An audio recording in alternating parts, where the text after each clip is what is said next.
Happy Thursday. Hope you're having a great week. Maybe you're watching this on Thanksgiving. You will probably sit around a table today that has food on it. Either with family and friends or maybe by yourself, but you're going to celebrate Thanksgiving. We often do that with a meal, maybe with turkey and stuffing and mashed potatoes, a cranberry dish of some sort. We celebrate all the good things that God gives. We celebrate the abundance that He gives to us, how He provides for us. And we say thank you. Could you do that? Could you say thank you to God? Could you depend on Him if you didn't have a table that was full of food? If you didn't have turkey or mashed potatoes or dressing, could you still say thank you? Could you still say, Lord, thank you for all the ways that you provide for me, even if it's not quite as obvious? I'm holding a jar, just a small little jar, and in this jar, I have just a small little bit of oil. You probably can't even see it. Just a little bit of oil in a jar. Maybe that brings to mind a reading that we had in our worship service a couple weeks ago from 1 Kings. A jar with just a little bit of oil. Does that hint help? God sent the prophet Elijah to the city of Zarephath. And he said that there was a woman there, a widow, just her and her son. And God said, that widow will supply your needs, Elijah. That widow will feed you. Well, Elijah goes to Zarephath. He meets a woman at the gate of the city. She's gathering sticks. He asks her for a jar of water. She goes to get him that jar. And as she is walking away, Elijah says, would you also bring me a piece of bread that I may eat? And the woman, she says, I can't do that.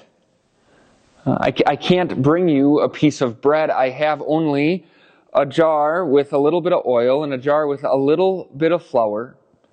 Right now I'm collecting sticks so that I may go home, make a meal out of it, eat it with my son, and then die.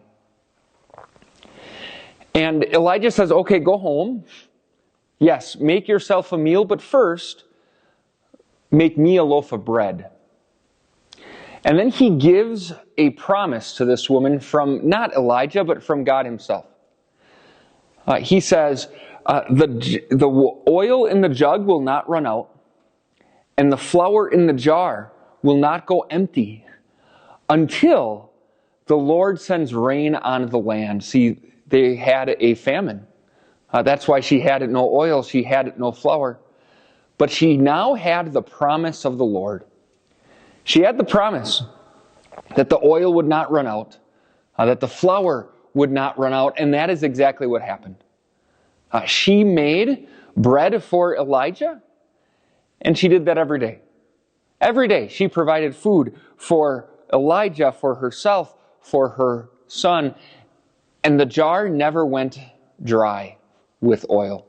The flour never ran out. That was the Lord's promise. She was able to carry out, and she was able to provide for herself and provide for Elijah, not based on what she saw, but based on what God promised. So let me ask you, are you thanking God today because of what you see? What's on your table? The wonderful food, maybe the family and friends that you're enjoying it with, the house, the warm house that you sit in and eat in. Is that why you're thanking God? Because of what you see? Or are you thanking God because of what He promises? I hope the answer is both. Yes, we thank God for the physical blessings that we are currently enjoying, for the food that we are eating, what we see. But we could even thank God if we don't see those things. We can thank and praise God based not on what we see, but based on what He promises.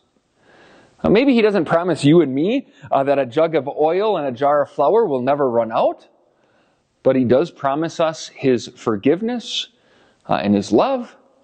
He promises His presence He promises to continue to work and create and strengthen faith through His Word, continues to strengthen and forgive through the sacraments. Yes, we have promises of materials too, physical promises. On Thanksgiving, the promise that God gave to Noah as he came out of the ark comes to mind for me. That God said to Noah, as long as the earth endures, there will be seed time and harvest, rain and snow. There will be summer and winter, that we will have the seasons, we will have harvest, we will have food, as long as the world endures. So have a happy Thanksgiving today. Thank God for what's on your table. Thank God for the people around your table. But also thank God, based on all of the wonderful promises that He gives you in His Word. Until next time, God bless you.